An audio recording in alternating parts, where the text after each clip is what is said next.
All right, looks like we got everybody here.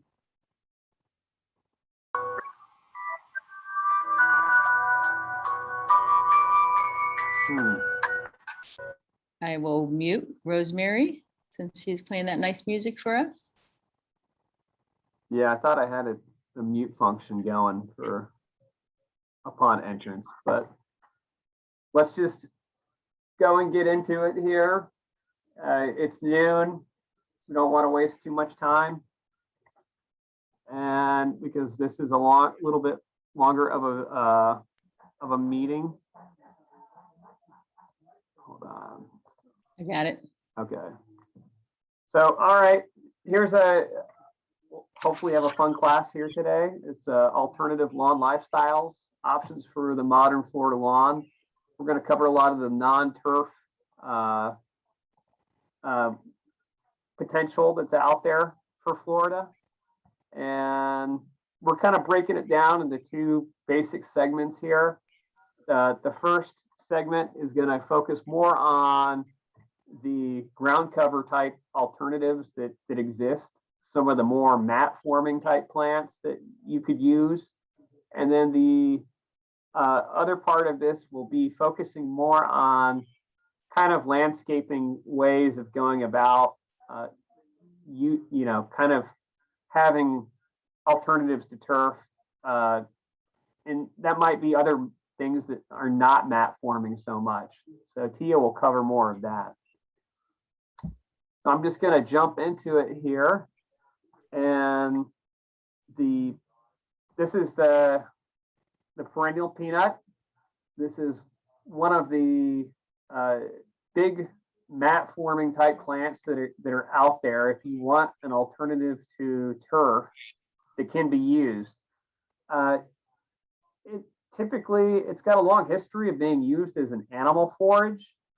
It's in the Fabaceae family, and a lot of those plants in that family can generate their own nitrogen via nitrification process, where they work with some of the microbes in the soil to take nitrogen from the air and then uptake it for themselves.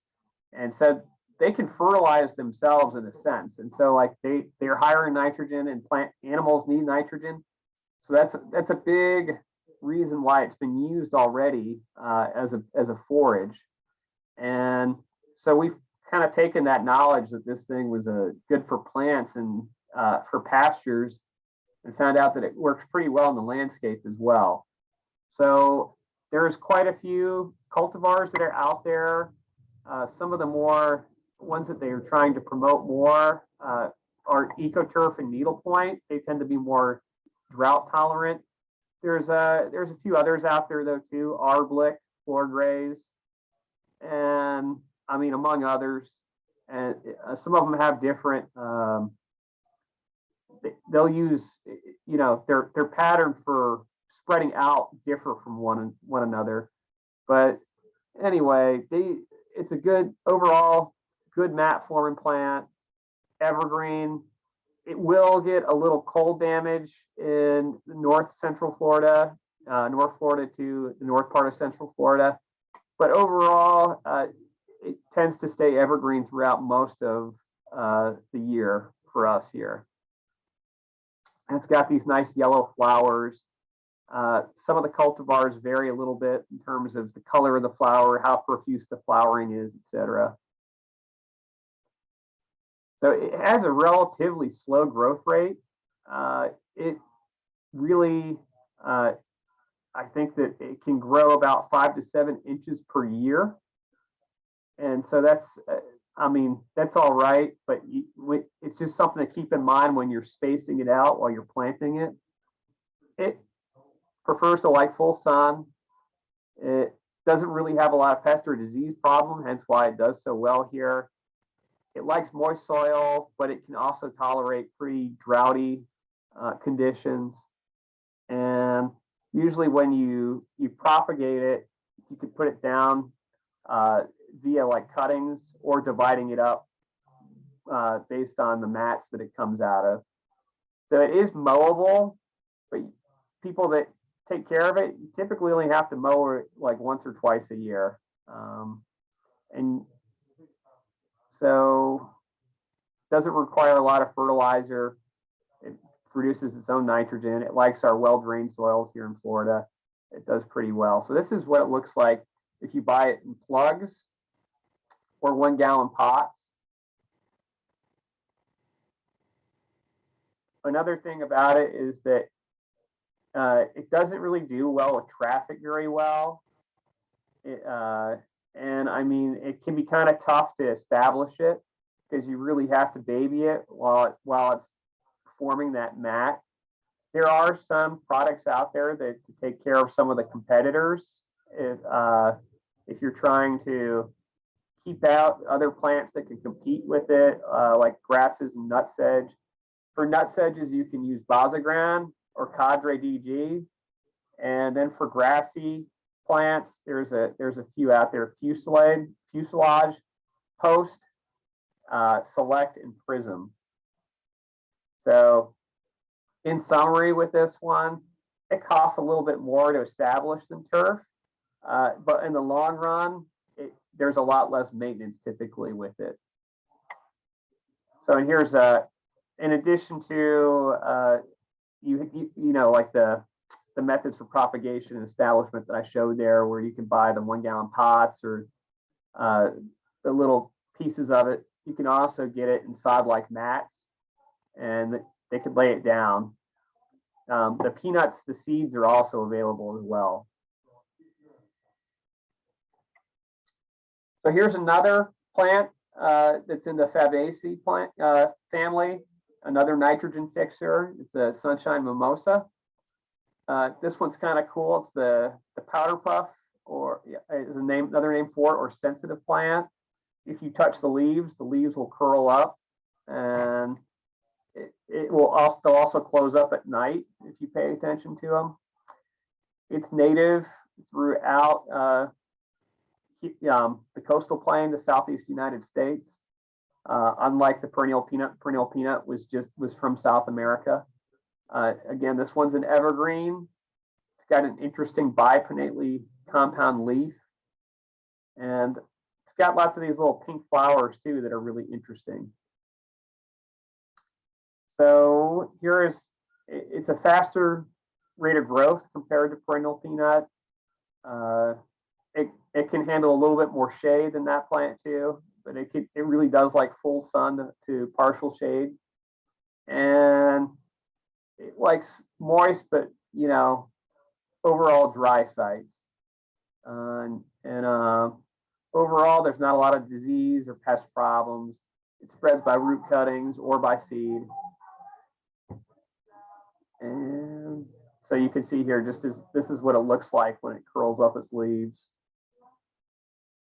So here's an example of establishment. It spreads through these rhizomes or tendrils, and it will.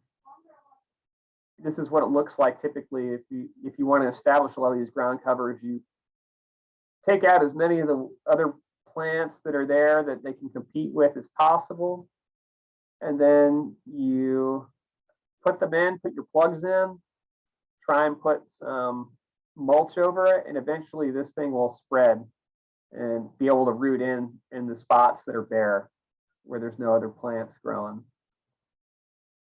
You can also just use it for part of the lawn, for sections of lawns, etc. Here you can see that there's a border.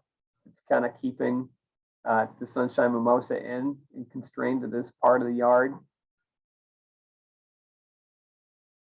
And this is what it looks like when it's in full bloom.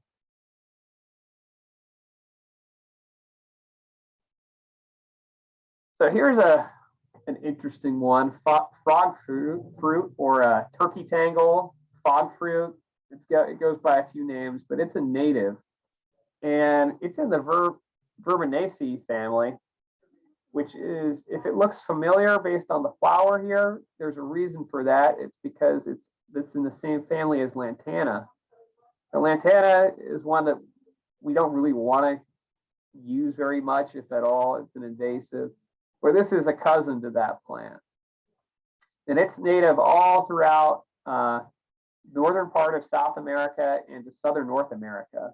So it's native here. It's got a very large range, and it can deal with a lot of different conditions.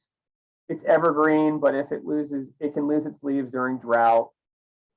It's got pretty simple leaves. But the cool thing is it's got these little flowers as well, these white to purplish colored flowers. And again, this one is one that will not tolerate a lot of traffic. It's got a medium growth rate, so not super fast, but you still gotta try and space them out during establishment so that they can complement, well, I mean, probably about a foot or so, given good weed control. Shade and sun, full sun to partial shade. Doesn't really have a lot of disease or pest problems. And again, like a lot of these things that form mats, like you can either go with cuttings or the root division, where you just take a big chunk of it and divide it up into smaller pieces so that and you space it out.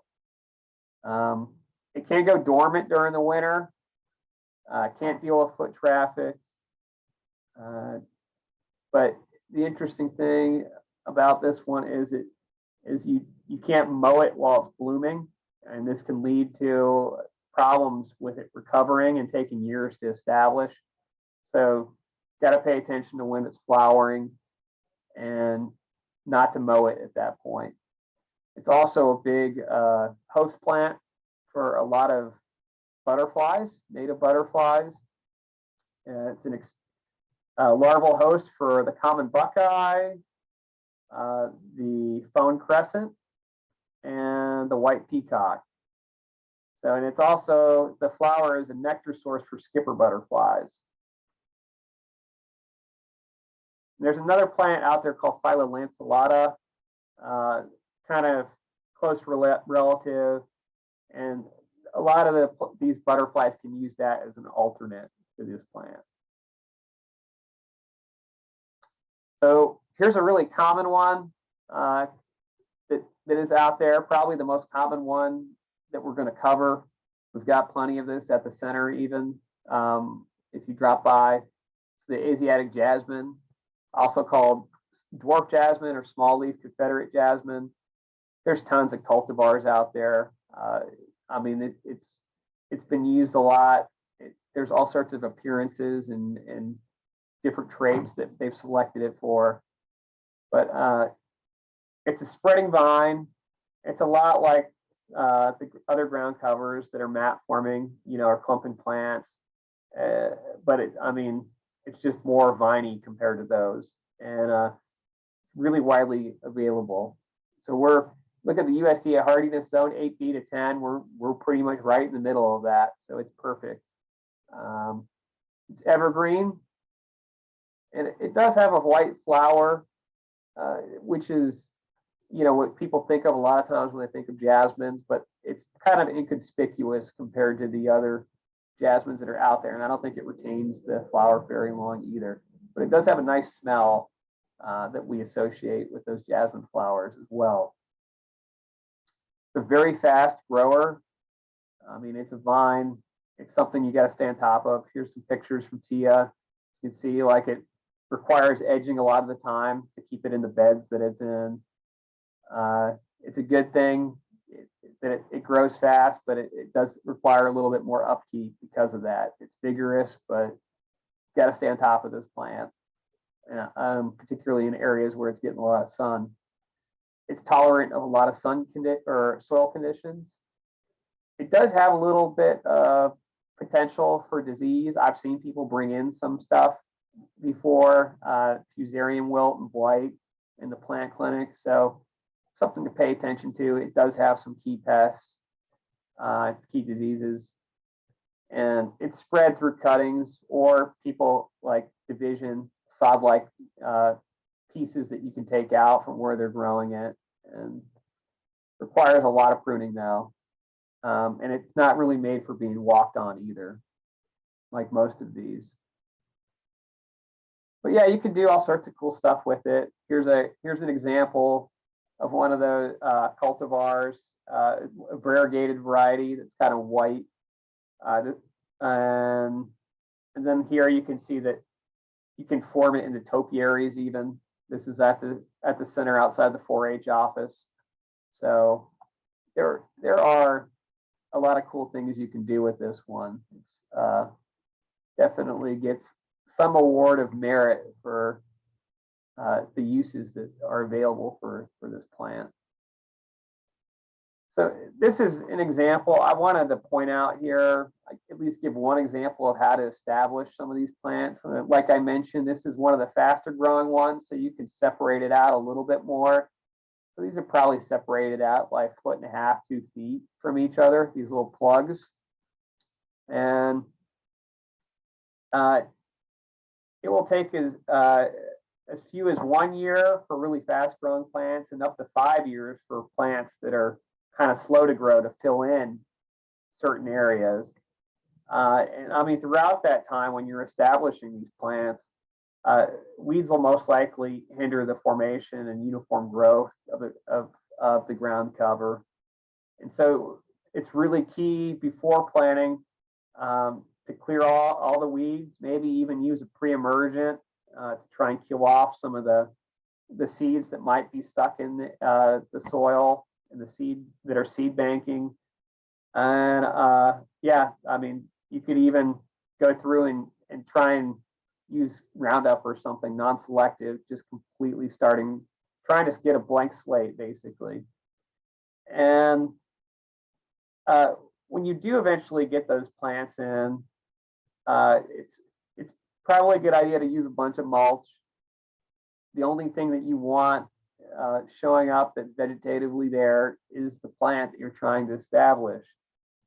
And the mulch will suppress the weeds, and hopefully, all things held constant, it should be able to spread and work its way into these little areas below ground, either spreading on top or through below ground for the plants that have rhizomes. So usually regular irrigation is a good idea for trying to do this. Like I said, just like the perennial peanut, usually there's more of an investment in the beginning in terms of getting this stuff established, but in the long run, there's probably going to be less upkeep for most of these plants compared to the lawns or to turf lawns. So, and once it's, established, you might have to regularly prune or trim it especially along the edges, depending on what you're looking at. But just wanted to give an example of what this looks like. And I mean, because this one's so common, there's examples out there of Asiatic jasmine establishment. Okay, so here's another cool native, is a twin flower. Another name for it is oblong snake herb. And it'll fill in spots pretty well a lot of the time. It's got these nice little flowers associated with it. It's evergreen, pretty simple, not very showy. And it'll get to about a 1/2 foot to 1 foot tall. And then each plant will get to 1 foot to a 1.5 feet wide. And it's also a larval food plant for the common buckeye. That one of those butterflies we pointed out earlier. It's a pretty fast grower. It grows in full to partial shade, pretty high drought tolerance, not really a lot of disease or insect pressure or pest pressure. It can grow from seed, cutting, division. I think Tia's grown it from seed here before. And it's like I mentioned, it's a larval host, but it can be trimmed back too. If it starts getting beyond that 12 inches, it's okay to trim this one a little bit. It's pretty widely available at native nurseries if you're looking for this plant material. But just here's some more. Here's a close-up of the flower. It's got this nice lavender appearance. And then If this house looks familiar, that's probably because it is familiar to you. This is one of the master gardener's house. This is Dina Wild's front yard. So it's planted in twin flower. So very, very cool use of an alternative ground cover here.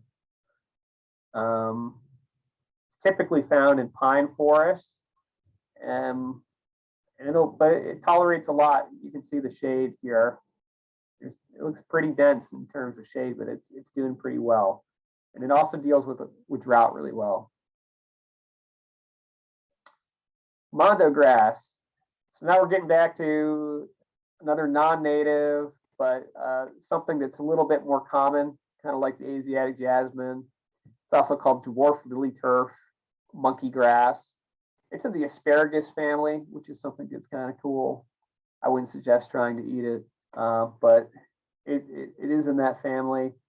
It's often confused with liriope, another plant that's in the asparagus family, and I'll cover that here in a little more detail. Liriope is the next plant we'll cover. But mondo grass, it's got a more narrow leaf and the smaller flowers, and the fruits are different compared to each other too. So let's take a look here. Yeah, this one has a very intense blue globose fruit. If you're lucky enough to see it in the environment, it's got a pretty slow growth rate. But the good thing about this one is it's suitable for partial to full shade. I mean, people are always looking in for ways to fill in shady areas, particularly if they want to complement their turf yards in places where they can't get turf to grow. And this is one of those plants that's suitable for it. But it's a very hardy plant. Like most of these, it can be division at the roots is the way that it's propagated. And it can be mowable, but maybe just yearly. If it starts to get a little bit unruly looking, it can be mowed a little bit. And here's just some more pictures. It's got cute little white flowers, and this is what the globose berry looks like. There's also tons of varieties of this plant that are available, cultivars. There are variegated forms of it, that different colors. There's also some of them that are dwarf. So Kyoto, Nippon, Gyoko Ryu. These are all cultivars that are really short and compact and can be planted in between flagstones like here. So this is the bigger cousin, I think, to this plant. And it is the liriope, also called monkey grass or lily turf. See why we don't like to use common names very much. And it's a native to East Asia. It's in the Asparagaceae. It's got a very similar form with these parallel leaf blades. Yeah, the last one, I don't understand. And it can have minor fungal issues. So here they are compared to each other. Notice the size difference. So the liriope is in the back and the mondo grass is in the front. That's really the big difference between these is just the size. But there are, like I mentioned, there are a few other things that's a little bit different here. But yeah, they're both very versatile, excellent grassy ground cover for shaded areas, and but you can use them all over the environment, like the garden environment. They do really well in rock gardens, woodland gardens, containers, anywhere you use them a lot of the time.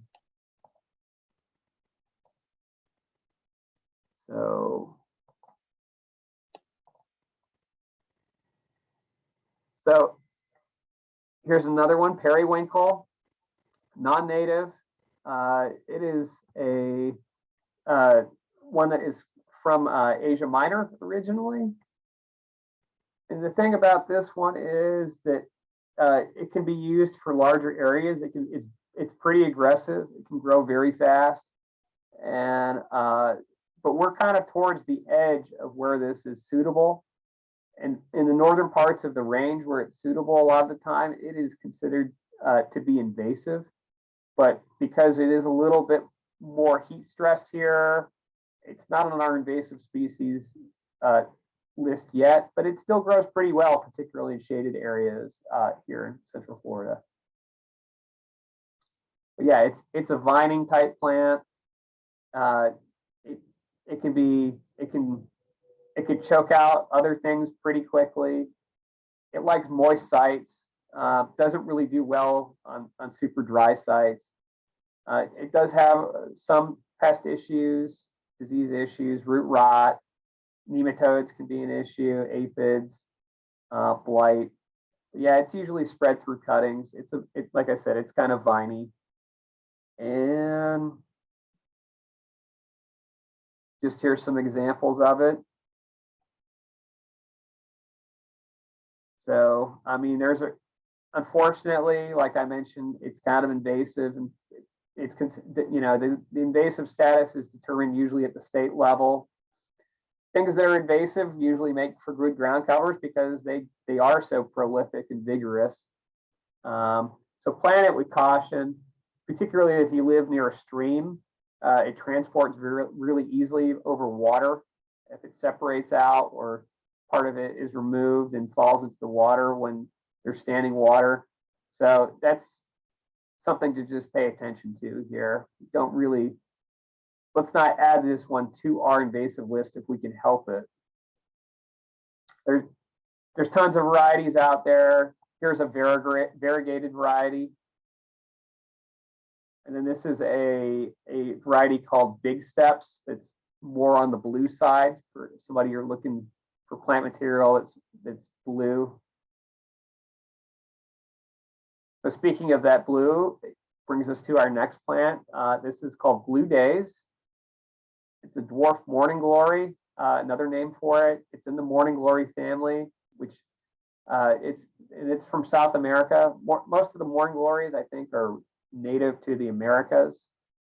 So this one is not an exception on that front. It has a hardiness range 8 to 11. We're smack dab in the middle there. And it has pretty good evergreen persistence. It's got these nice little blue flowers, blue to kind of purplish flowers. Doesn't really require too much water. And it'll get to about a half a foot to a foot tall individual plants. And then they'll get to 2 to 3 feet wide. But it's kind of a tender perennial. It's got a medium growth rate, and it will tolerate partial shade to full sun, wet to droughty conditions. Usually you can find this in stores in cell packs or sometimes in cuttings. You can get them at local nurseries. And once the plants are mature, you can get them you can propagate from your own landscape from the cuttings sometimes. Some people will overwinter them indoors since it is kind of tender, but I mean, in here, it's probably pretty safe. It's got a high salt tolerance too. Not that that's something we're too concerned with here in Central Florida. So here's an example from extension agent down in Lee County, Stephen Brown, where it's kind of forming this border.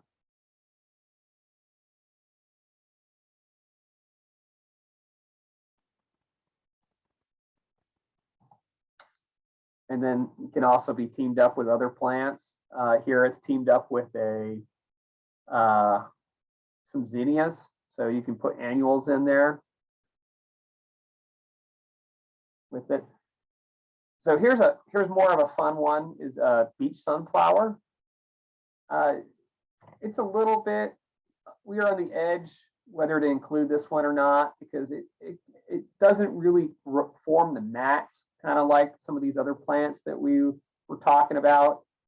It kind of spreads more by growing out, dropping a bunch of seeds, and then just remaining in that environment. But it doesn't really it's not propagated the same, I guess, is what I'm trying to get at. And it dies off much more regularly. It is an annual.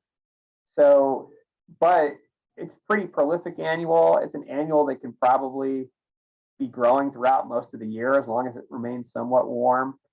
And I mean, the big thing that is good about this plant is it can tolerate sandy sites so well, really dry, droughty sites. So that's why I wanted to still include this one in here, is that sometimes here in Central Florida, it can be really tough to establish things without a lot of irrigation. And this is one of these plants that if you're on a really dry, sandy site, it can still manage pretty well on its own. So it's got these interesting deltoid leaves. So yeah, I mean, I think they also call it like cucumber sunflower because of that. So it's got those leaves that are different than the other sunflowers, members of the Asteraceae family, very large family. But yeah, this is what it looks like a lot of the time in the landscape. It has the potential to get up to a few feet high. And because it is an annual, the downside to this is that it'll die out occasionally.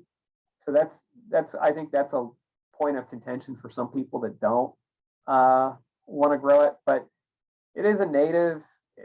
I mean, it produces a lot of sunflowers like during the growing season. You just want to know what you're dealing with, and you know, the pros and cons of this particular plant. But yeah, it is super drought tolerant, but it doesn't do well. It doesn't need much babying. It won't tolerate over irrigation or over fertilization. I've seen it on sites before where it's been irrigated and it starts getting diseased pretty badly because of that. So yeah, it can get fungal infections during the wettest months of the year. It can be propagated via cuttings, but like I've said, mentioned, seeds, that tends to be how it self-propagates a lot of the time too. It's got a lot of, in addition to being tolerant of dry sites, it also lives up to its name, very salt tolerant, but it spreads really quickly, but is not one of the types that is mowable. So there's all sorts of cultivars out there. On the right-hand side, this one, I think it's called Italian, or on the left-hand side, pardon me, this is Italian white. There are some various colors of it. So just here's some more orange colored varieties, but there's all sorts of cultivars of it, and they range in color from like red to brown to purple. So they're rose kind of, so there, if you go out there and start finding the nurseries that have these seeds or plants available, there's a lot of variety out there. Okay, I'm going to go ahead and pass it off to Tia now. Thank you, John. Hello, everybody, and thank you for attending the webinar today. I'm just going to go over a couple Florida-friendly tips and give you some examples of some Florida-friendly yards that don't have any turf. So the Florida-friendly principles, there are guiding set of principles to allow you to have a beautiful landscape and be friendly towards the environment. So a lot of these alternative lawns are conserve water because they need less water than, say, St. Augustine turf grass. And they also conserve fertilizer because, you know, some of them, like the perennial peanut, they're fixing their own nitrogen. They don't need a regular fertilizer. And also the pest control, like this. If you've worked in the plant clinic, you know we get a lot of questions about what kind of fungus or pests are infesting the St. Augustine lawn. And so a lot of these alternative lawns, they don't have as many pest issues. You know, nothing is going to be pest or disease free. But, you know, what we're talking about today, it mainly falls under principle number one, the right plant in the right place. And so you have to kind of determine in your site, what will do best when.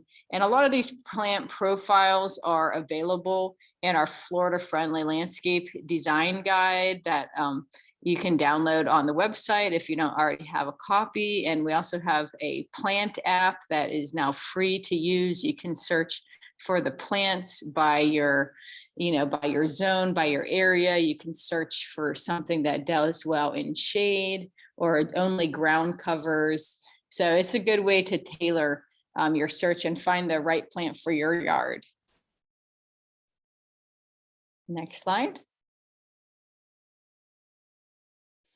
So a couple of examples of some no turf Florida friendly landscapes. This is one that Dr. Sandy Wilson took, and this is like an example of a full sun site where you can see there's some alternative ground cover in the front, with some kind of clumping grass type things behind that, a little patch of the black-eyed Susan, on the left side, and they have a couple trees. So trees are also a good way to take up some of that space in the landscape and reduce the amount of turf and make it more low maintenance and Florida friendly.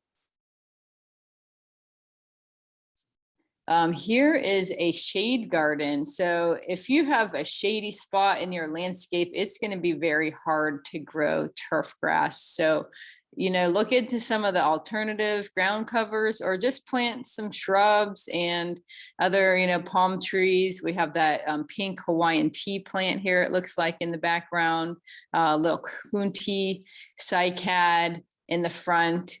And this is somebody's yard over in Tampa in Hillsborough County.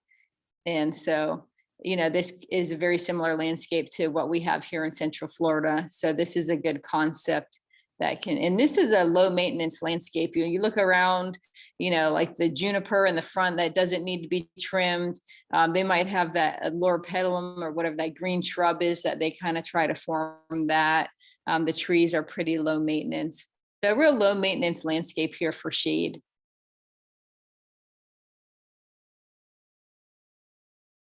Next slide. Here's the edible yard. So this photo is by Pete Canaris of Green Dreams Landscaping. And this is a commercial like Market Gardeners landscape here. So they're growing all kinds of broccoli and greens like right down their pathway towards the front door of their house. Now this may not be HOA approved in some areas, but if you're allowed to, this could be an option for your landscape. Now this would be a little bit higher maintenance because you're going to be harvesting the vegetables and having to plant them because they're relatively short-lived annuals. Lettuce can be 30 to 45 days, broccoli plants, 2 to 3 months. And so you're going to have to keep replanting in each season. But if you just kind of have a mulch like base layer, and then you have your little garden beds where you are planting along the pathway, it can definitely be manageable that way. So when you're thinking about the lawn too, like this one we call like turf and weeds. So depending if you live in an HOA and they have a strict requirement or your own personal preference, do you need to have a weed-free lawn? Maybe, maybe not. And that can be your personal preference. And having some other plants or mixed species in your lawn can just make it look green, like from afar, like this yard looks very green. And unless you get really down and close in and see, okay, well, that's not turf grass and that's this kind of plant. But, it can also be beneficial plants, native plants, like we talked about the phyla, the frog fruit, growing in there and providing some nectar and pollen for the bees and butterflies and providing, even some larval host plants for the butterflies. So that's definitely a low maintenance option there. Just kind of whatever grows, let it grow, let it be green. And you can kind of hand pick some of the less desirable ones or spot select with herbicide. So this is one of my favorites here, having like a mixed species lawn using Florida native wildflowers. And so in this case, you might have to be a little bit more educated and be able to distinguish, what are the good plants, what are the bad plants, and maybe do some hand weeding in your lawn. And then you also have to be in sync with the life cycles of the wildflowers. So this kind of wildflower lawn in the wintertime, these are all like basil kind of clump, like basil rosettes, like the dog fleabane you see with the white flowers. And then they bring up, their flowering stalks and they flower. And so you kind of have to wait in this period until, about mid-March or so. Like January to March, you don't want to mow because that's the season while these wildflowers are going to be, growing up and flowering. And you want to wait until after they flower and make mature seed heads. And then once their seed heads are mature and dry, at that point, you can mow the lawn like normal for the rest of the summer. But you just have to let it go into that wildflower, for that period in the spring in order for the plants to reseed and keep, sustaining year after year. And then other things like the blue-eyed grass or the spiderwort, like those are more, everlasting throughout the year. And then you can even mow them and then they come back. And so you could have multiple flowerings per year, depending on if you want to leave it unmowed for a period of time, for enough time to leave them flower. And those are both great for bees and butterflies and all kinds of pollinators. And there's many more species too that could be planted, like the lyre leaf sage and things like that. So let me know if you have any questions about that. If you're trying that in your lawn, I'd like to hear your stories. Next slide. So here's one, the basket grass. And a lot of people ask like, oh, how do I get rid of, there's like a weed in my St. Augustine and it's this basket grass. And the basket grass is native to Florida. This species, there is another species that's not native, but this is a great like alternative lawn, very low growing. And the problem with this is that it kind of dies out, like it's going to look like bare soil in the winter through the spring. So a lot of people, that's not really acceptable for the whole lawn, but you might have a spot like under your oak tree or something where just nothing else will grow because it's so shady. And this basket grass can take extreme shade and it just kind of grows on its own. They might have it at the native plant nurseries, but it's not something that you really go out and buy. It kind of finds your yard. It likes, it's finding its own little niche in your yard where it's shady and moist enough for it to grow. Go ahead and hit the button to show the other picture here. So this is just another photo of the same thing, but up close. So you can see how that basket grass is growing low and you can mow it. It looks very green, but it will die out in the winter to spring. So that's the only downfall of that. We need to get like another plant, the companion plant with it that can carry us through that deep winter. And that's a similar problem with some of the other ground covers like the perennial peanut and the sunshine mimosa. They can go a little bit dormant in the winter time, depending on, what zone you live in Florida or how severe of a winter or cold weather that we get. So just wrapping it up with a couple more slides. So like, these are definitely not mowable, but they can be a great coverage for a nice area, similar to how John was talking about the liriope. You can plant that, very densely in mass planting, and it can cover an area and be an alternative to having a lawn, but, not mowable. So here we have the cycads, the cardboard plant on the left, that's the non-native. The coontie on the right hand side, that is native. And kuti is like one of our, top 20 bulletproof native plants. So this is a great one, evergreen, very easy to grow in the landscape, and, highly recommended. That picture here is from our exploration gardens in our succulent garden. So that one just does good in a variety of conditions.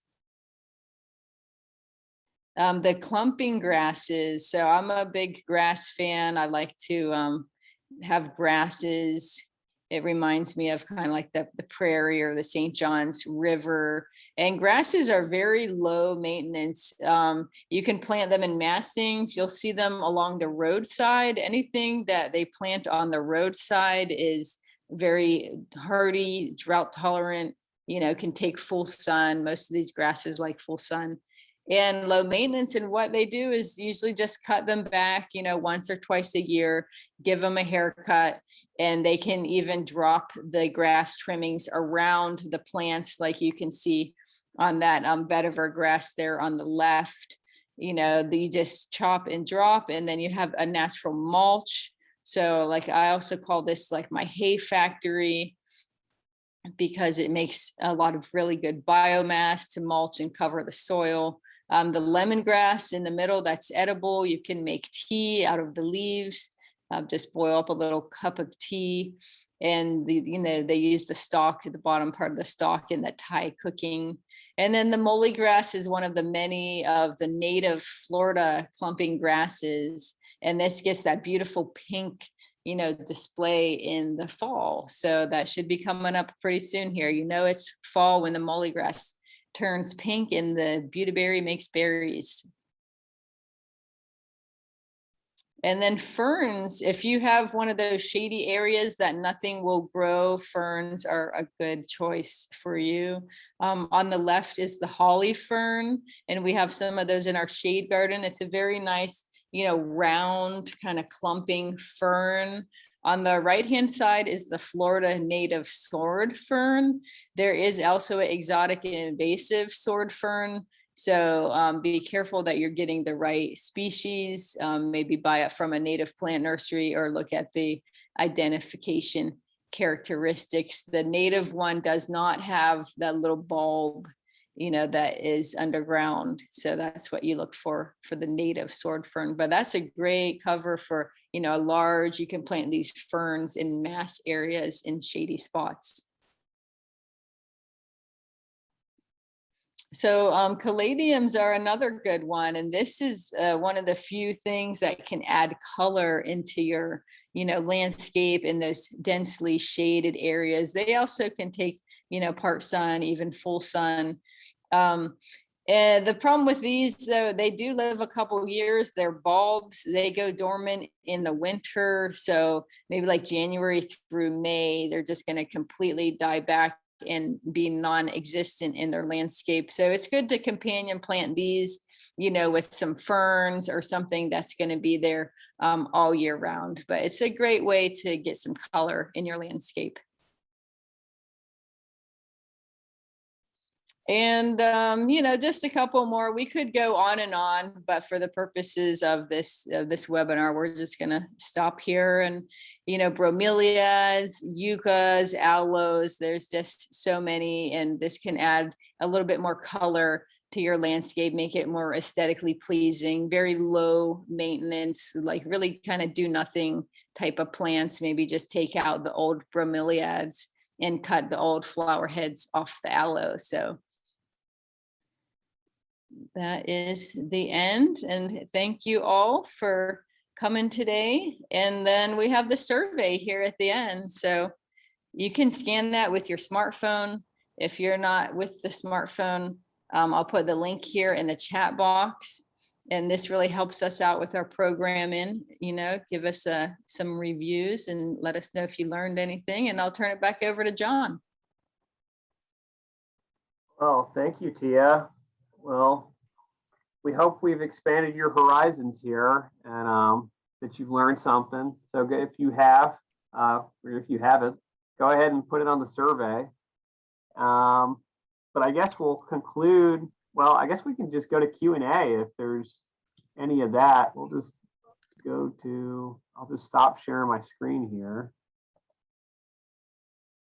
And if there's, I think that Tia was pretty active on the chat. So if you got any questions, we can talk 10 minutes or so about alternative lawn lifestyles for Florida.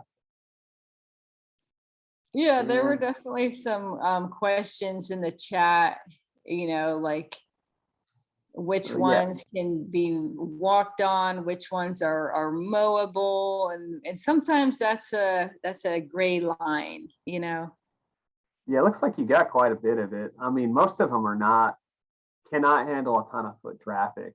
And so, I mean, I can't think of any of them that really can handle just as much as turf, for example, for St. Augustine. What do you think, Tia?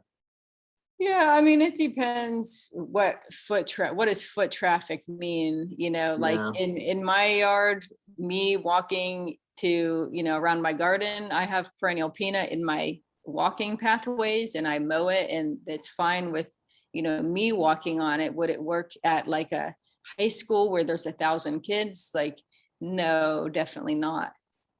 And even about somebody was asking about the liriope or the mondo grass, like the mondo grass, is that walkable? So, the dwarf one is maybe more walkable because it's smaller. The standard mondo is a little bigger and like puffy and maybe you could walk on it, but it's not really like meant to be walked on. It's more meant to like fill that space. Yeah, Mhm. just a little bit of walking. Yeah. Hey, hey, John, it's Bonnie. Can you hear me? Hey, Bonnie. Hey, the low-lying grasses that you mentioned in the beginning, we have a lot of folks that come into the clinic that are always asking for alternatives. And I was wondering, I haven't been to the garden in a while, the exploratory garden. Do we have them side by side or anything like that there? The We low-lying have grass? we have the frog fruit in the pollinator garden, which is kind of side by side with the sunshine mimosa. And then not too far away from that, we have the perennial peanut kind of right Perfect. behind the kiosk. Okay, good. Yeah, because we can shoot them out there to let them know they're there. I couldn't remember what it was. And I have a lot of different ground covers in my garden. The only thing, that I run into, and I think I was telling John about it before, is with the ones that are blooming, they tend, and I know they're pollinators, but if you have a dog that runs through the garden or a kid, they tend to have wasp stings or bee stings that come with it. That's the only thing that we run into. That's why I was asking about the mondo grass. That doesn't seem to have the flowering on it. Yeah, it's not a big flower. A little too Florida friendly, huh? Yeah. Good point. Okay. Well, I see a question here from Juan. Is there any chemical weed control for the perennial peanut? Going back to the slideshow here, I think Bazagran and Cadre can be used for the nut sedges when they're in there. But outside of that, I mean, all the things that influence broadleaf, other broadleaf plants, most of those are going to affect it. So you can selectively try and treat the turf plants that are the grasses that are in there. Some of those that you can use are products out there are fuselage, post, which is like spelled more like toast, but with a P, select, and prism. So let's see here. Candace, what about spreading herbs that survive in Central Florida as a possible ground cover? Creeping thyme, this or any of the others? I think thyme, it still has problems dealing with the heat. I think a lot of the time during the summer, Yeah. maybe part of the year it can make it, but Maybe if you lived in like Oregon, like that would be something you could do there. But here in Florida, none of the herbs are like hardy enough to last a long time. Like maybe peppermint or something, but I haven't seen much success with it. There's also like the garlic chives. oh, rosemary bushes. That's a good point. They'll get disease eventually, though. I feel like a lot of them here, but Carrie Zeal says lemongrass, which that makes sense. Like I mean, that's just another clump in grass, basically. Mhm. Yeah. Okay. Well, folks, unless there's anybody, I'll give you guys like, 15, 20 seconds here. Otherwise, we'll move on to other matters of business.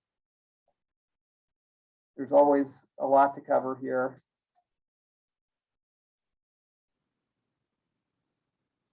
Okay. All right, I think we're All set. right.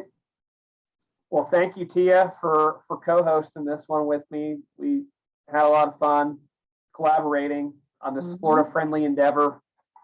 So, Yeah, you're welcome. Nice to see you all. And they love you. You're the cool aunt here, Tia. So, I mean, I got to deal with the mundane tasks of the program, but you definitely bring an era of of fun whenever you're here hanging out. So Great, thanks. So, all right. Well, we'll go on to the all members meeting. I normally kick it off here with some of the regular things that are still going on. Is Lee here? I think Lee might be pretty occupied. So if she's not here, no big deal. I'll cover some of that stuff. We're getting closer in terms of having to plan out the Plant and Garden Festival. We are definitely going to do it this year because, I mean, I think that given the trajectory of everything, it should be manageable. And it's a long ways out still, but I think that we've been living with this long enough now. It's outside. It should be something that we can do. So, but we just approved the budget for this year, and pay attention to Lee's emails. If you haven't responded back to her yet, if you were a group leader before, or if you are being reached out to be part of one of the committees, steering committee, etc., please try and get back to her. I guess after that, we got Jody with Yes. the Legacy Committee. Okay. Well, as you know, I appreciate you all, reading the PH News and the information about getting 2 more Legacy Award committees for 2022. I can't believe that date, but anyway, the function, of course, is going to review any nominations and letters of reference for Legacy Award applicants, and the 2 slots have a 3-year commitment. So you will be getting an email today, and it's going to be from Lisa Haynes Henry, who is also a master gardener and who is assisting John as his right-hand person, since we no longer have Shalise or a person in her position. The accounting firm of Price Waterhouse will determine the new committee members from this list. And it's not going to be by our committee or our master gardener as is in our formation. By using this firm, the votes will be impartial, and you'll be notified of the 2 new members next week. So look for in your email this afternoon. It'll be from Master Gardener Joe, I believe it is, and it's just a plain email. And you will have this information in there. You'll have the 3 nominees, and you'll be able to vote from today until 5 o'clock on Friday. So thank you very much. I appreciate all the work and thought that went into this with all the master gardeners. Thank you. Any questions, let me know. That's it. Thanks, Jody. Yeah, we'll send that out this afternoon via Better Impact, and it'll have all the information there on how to respond back. It should be sent from the same email and everything. So, Correct. and then we'll wrap up a couple days from now, I think. So yeah, just be on alert. There's a lot of you here. There's 58.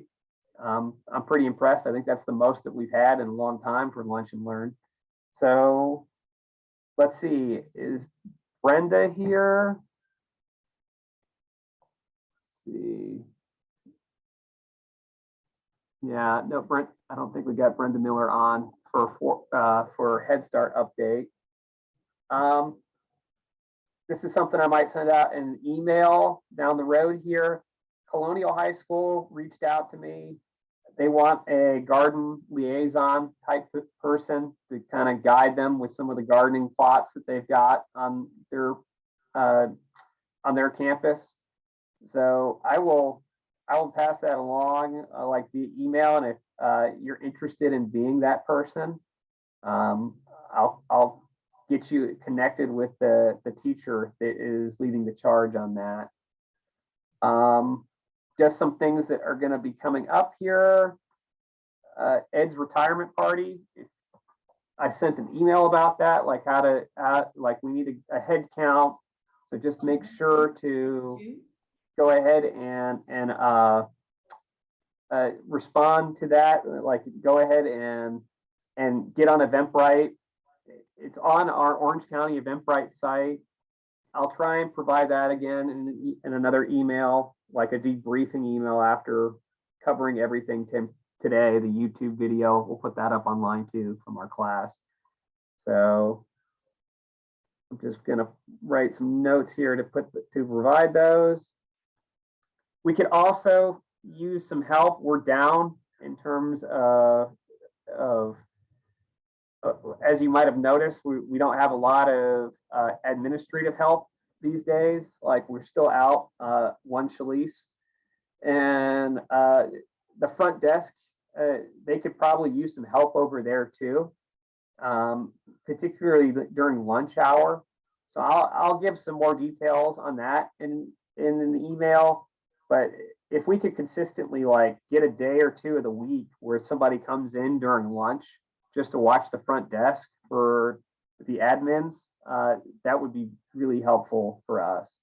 So, and I'll like I mentioned, I'll give more details on how we'll operate that. But if you're interested in doing that, please let us know. Yeah, but outside of that, I'm just gonna quickly provide you guys, for anybody else that wants to stick around, I'm just gonna provide a quick demonstration of how to volunteer and unvolunteer on things and better impact.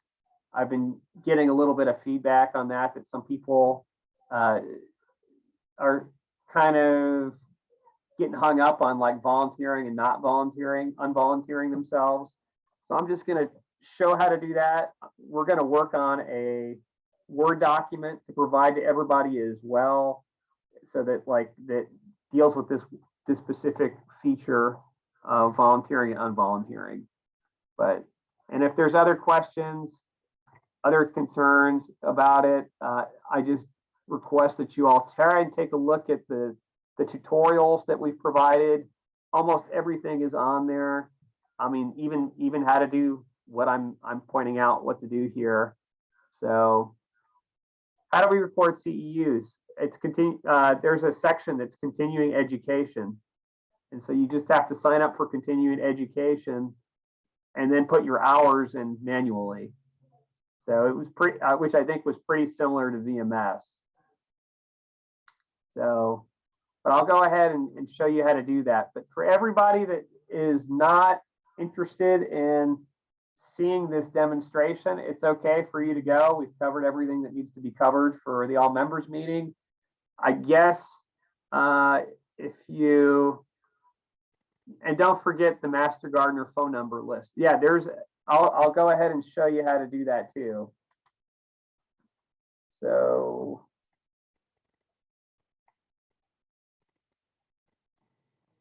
but yeah, we are ready to go. Like we're done with the all members meeting. For if you just wanted to catch the details of what's going on. So go ahead and I guess put in approximately let's see, we went to about 55 minutes, 10 minutes for the, we'll round up for the all members meeting. You can put 15 minutes in for the all members meeting and 1 hour in for the continuing education for today. So I will, now I'm going to provide, yeah, like this. Let me try and share my screen again.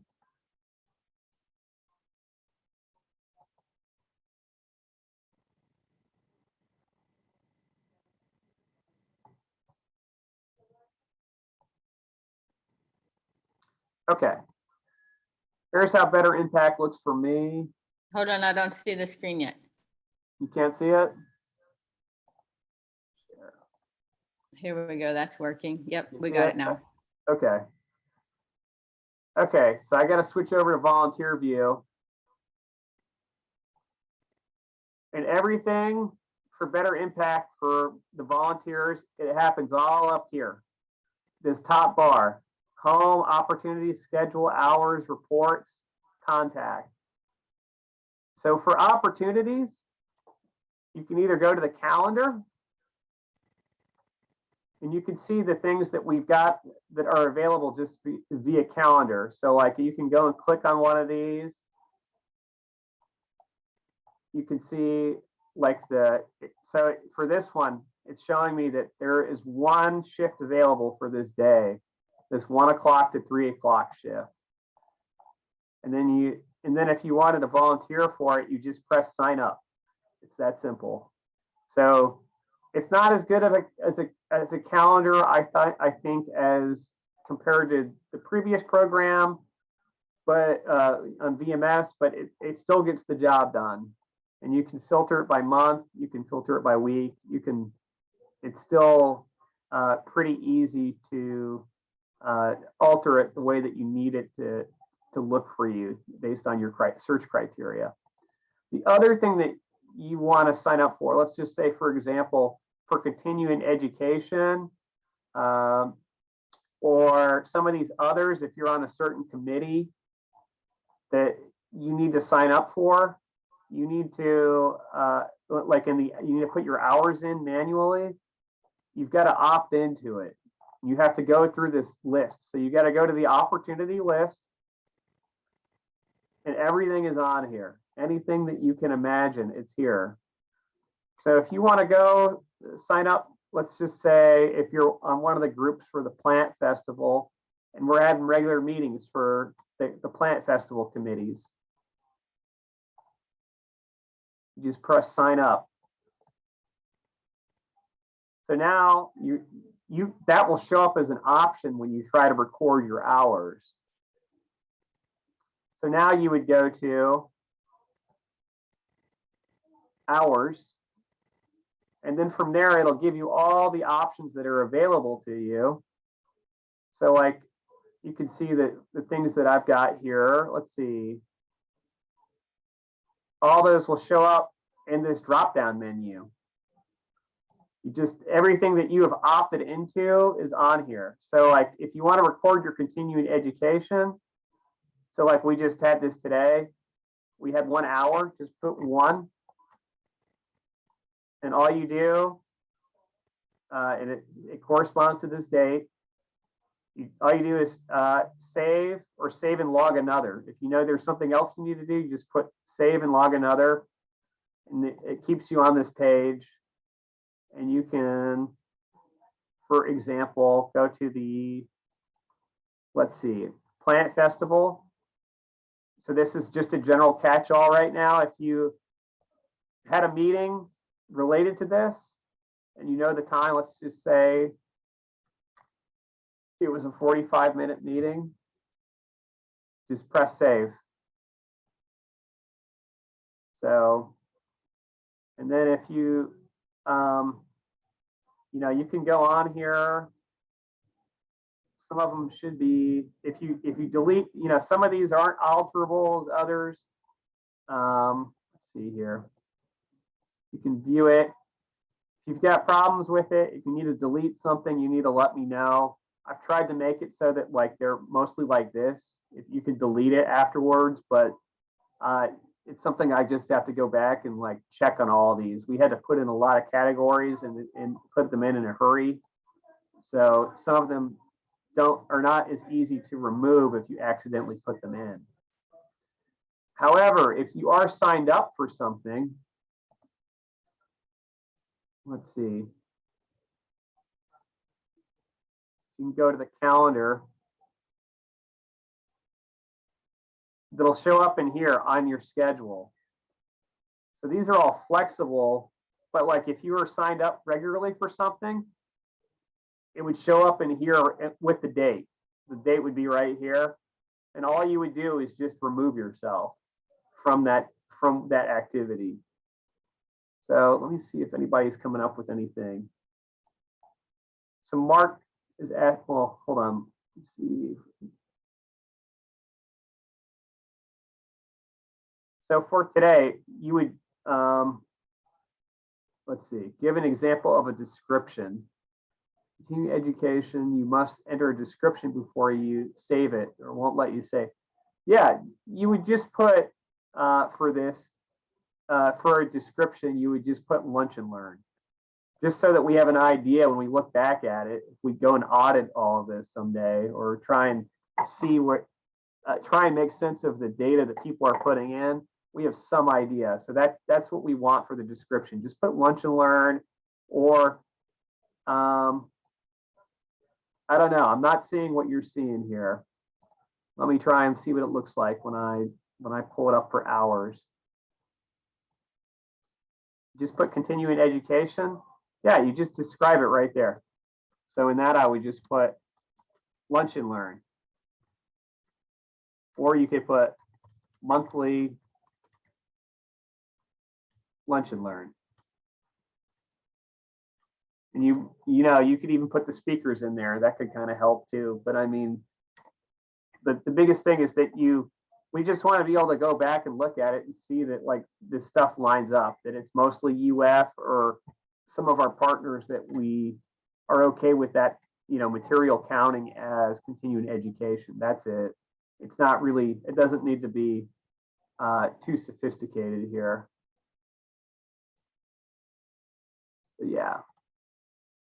Okay, well, I'm going to keep hammering this and keep trying to show you guys if you know, with the messaging and you know what they say about learning. Repetition is the mother of learning. So we're going to keep repeating this until everybody feels comfortable, and you know, it just gets to be second nature like VMS was for us. So, but I mean, just to highlight again, opportunity list, you got to opt in. Everything that you're going to be doing in the program, you just need to go to it, and then, you know, you have to click it.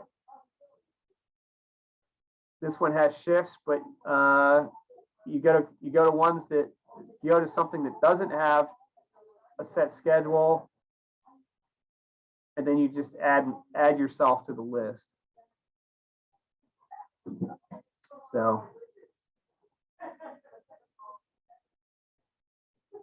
oh, and then this other one, the phone number list. So phone number list, if you go to my profile and then you go to files, it's the only thing on there besides the annual volunteer agreement. It's the contact information. So then you just have to download it as a Word document. And this is what it looks like once you download it. But everybody's on there. So you can't just click their email or anything, but it's all there.